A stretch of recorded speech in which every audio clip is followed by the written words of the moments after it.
Warning, this episode might just make you scrap your old strategy. I'm breaking down how to create content pillars for your social media strategy that make planning a breeze so you can get to creating content faster and drive results. So grab your notes because I'm handing over my exact system. Content pillars are the spine, the soul, and the beating heart of any solid social media strategy. Without them, you are just flailing around. So by the time we're done here today, you'll have a plug-and-play system that banishes the "what the hell do I post today" spiral once and for all. This is exactly what I would do if you and I were working together, minus the monthly retainer. So let's dive in. I feel I should start with a general definition of what content pillars are if you're hearing this term for the first time. Some people call them content pillars, content buckets, content themes, but essentially they are your big juicy themes, the heavy hitters that keep your posts locked into your business goals. So think of them as your content's compass, helping you create faster and with purpose. Let's kill a myth real quick.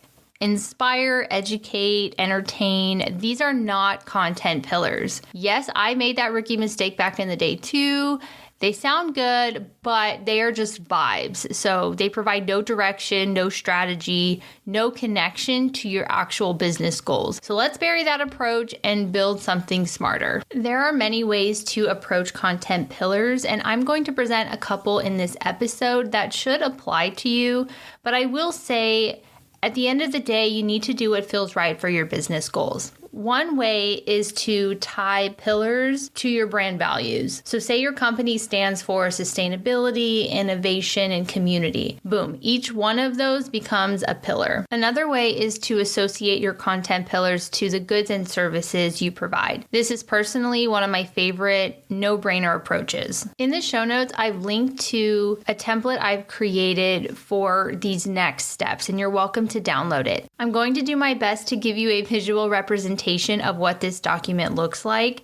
So it's a Google Sheets, and right away I've noted my goals at the top, and in the rows I've listed out the pillars for my marketing agency. Most marketers will stop at pillars, but I don't. I plug each pillar into the sales funnel. So in the columns, I've noted the sales funnel. This allows me to tie each content pillar to a stage in the funnel, ensuring my content resonates with people at different stages in their journey. If you do choose to download this Google Sheets template, there will be more examples for what to put in each of these boxes to help you get started. If you're still unsure about what your pillars are, there is no better place to turn to than your analytics. What is your top performing content? Try to find patterns in what's working the best. What is the subject matter within them? I recognize that's not always feasible for people who have not posted consistently or at all. So in that case, take a look at what competitors are doing and try to assess their content pillars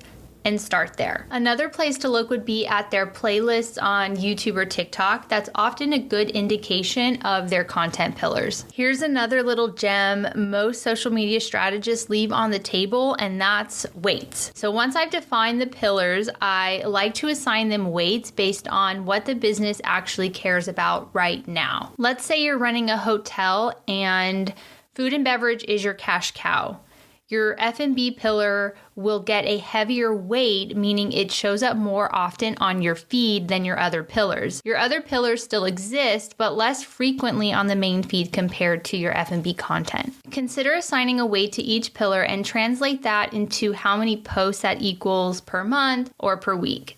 The final step would be to translate this onto a content calendar. And congrats, you are now on your way to a smoother content planning process. Don't forget to download the template in the show notes, or if you need a total strategy, join the free email mini course challenge that walks you through step-by-step on how I create a social media strategy in my agency from start to finish.